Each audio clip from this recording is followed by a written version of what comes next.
বন্ধুরা, সহজে হেমন্তের দৃশ্য বা ধান কাটার দৃশ্য আঁকতে এভাবে ধানের বোঝা এঁকে নিতে হবে। এর নিচে ইউ দিয়ে দিতে হবে। মানুষের মাথা, চোখ, নাক, মুখ এঁকে দিয়ে গলা দিতে হবে। ঘাড় থেকে এরকম দুটো হাত বের করে দিয়ে দিতে হবে ইউ দিয়ে।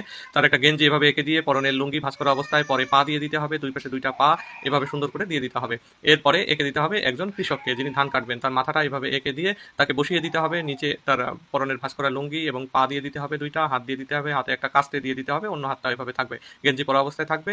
এরপরে ধানের ক্ষেতটাকে এভাবে লাইন দিয়ে এঁকে দিতে হবে। এভাবে ধানগুলোকে সুন্দর করে দেখানোর পর মাথা কালো করে দিতে হবে।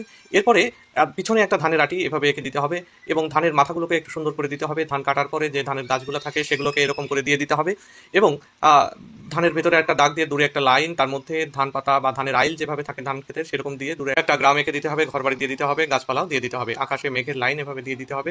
দূরে কিছু তাল গাছ দিয়ে দিতে হবে। এরপরে একটা সূর্য এঁকে দিতে হবে। এরপরে দিতে হবে কয়েকটা পাখি। এবার সুন্দর করে রং করে দিলেই হয়ে গেল। তোমাদের কেমন লাগলো আজকের ভিডিওটি কমেন্টে জানাবে।